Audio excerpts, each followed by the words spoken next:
Do you talk to your girlfriend about the study of Japanese at all, or is it mostly like you work on Japanese and then you just hang out with your girlfriend? Because you're probably excited to maybe share with her like stuff you learn about concept and stuff, right? I definitely try to tell her, but she's really sick of hearing about it.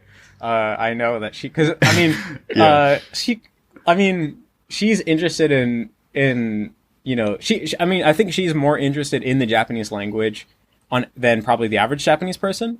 Because I know she has like interest in like translation a little bit, and in general is like, likes language. So for some stuff, like a lot of times if I just have some random question or some random observation about Japanese, I'll like tell her that, and I think she'll get a kick out of it sometimes.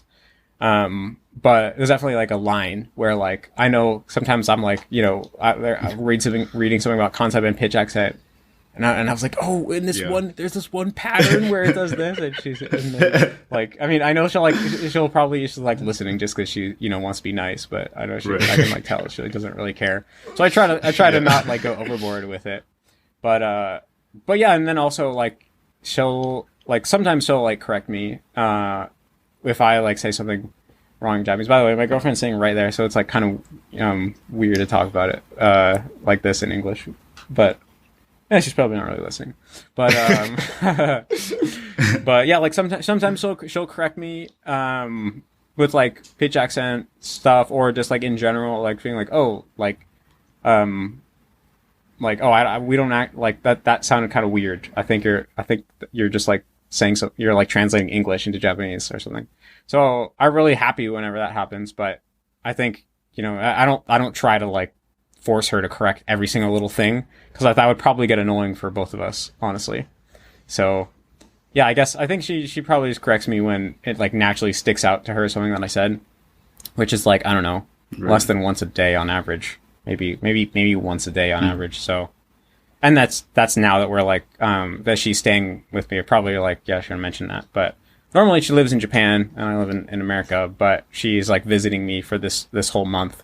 And so we're like actually living together. So of course, there's a lot more opportunities for her to correct my Japanese. So now it's only like once a day. Right. When she's in Japan, we like talk most days for like an hour or two.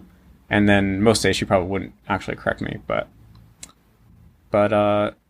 yeah, it's definitely really nice because we only speak in Japanese and she doesn't like to speak in English. At least not to me.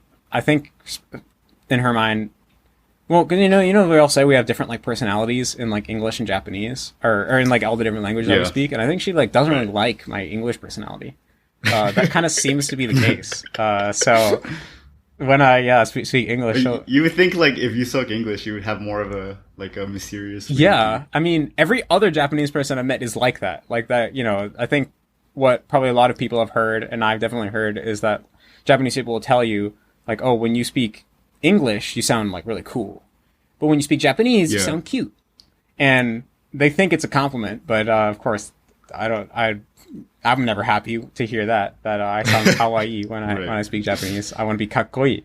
But I think for whatever reason, this girl was like the only one who was like, oh no, I like you way better when you speak Japanese. So of course, that's always like a nice confidence boost, Yeah. I actually had that at a discussion, like a very extended discussion with this Japanese girl one time, because she said that my Japanese was cute and not like kakkoi. And then she was like, no. I was like, you want to be cute. Like, cute is way better than kakkoi. Yeah. I mean, I think my girlfriend thinks my Japanese is I looked it up, too. and a lot of people actually think that as well. Yeah, I've heard that before. So yeah, it's hard because Japanese culture is so different, and I know that if a guy being cute can be like, that can just mean that they're attractive. It's like a fully positive thing, but it's still, as an American, hard to fully get on board with the kawaii. They're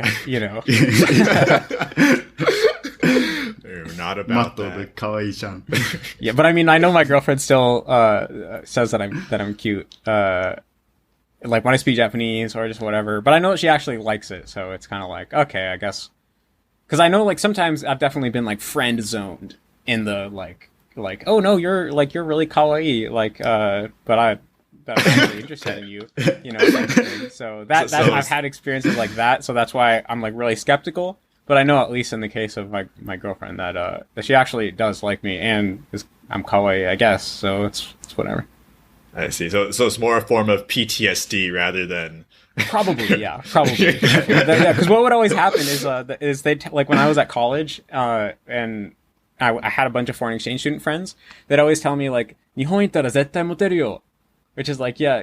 If you when you go to Japan, or if you go to Japan, like you're gonna be so popular with the girls, everyone's gonna be all over you. And girls would tell me this, and I'd be like, well, so why don't you like me then? Like, what's the deal with that? So I never believed them. So. So yeah, I definitely probably have a little bit of PTSD there. Can't be saying that anymore to you. But I guess speaking of like personalities, what does your girlfriend think about your YouTube channel, Matt vs. Japan, as a YouTube personality? All right, yeah, I mean, this is probably well. a good thing, but I feel like she doesn't care that much. Because it would honestly like part of me is always like, hey, you see that silver plaque over there? Like, I'm like special, you know? Like, but she doesn't seem to really care. But it's probably a good thing, because if I felt like she like if she was too into it, then I would feel like maybe she just likes me because I'm like, you know, a YouTuber or something, or she thinks that's cool. So ultimately, it's probably a good thing. But I mean, I think to a certain extent, she thinks it's like interesting, but not like any more than if I, you know, was like a translator or something. Like I get the sense that maybe she thinks it's cool that I, you know, support myself doing my own thing, and that I, you know, rather than just being like someone who works at a company, I kind of like found a way to turn my hobby into a living, and I'm kind of paving my own path. I think she kind of thinks that that's cool, but the actual just like fact of being a YouTuber, I think, yeah, she doesn't like care too much about.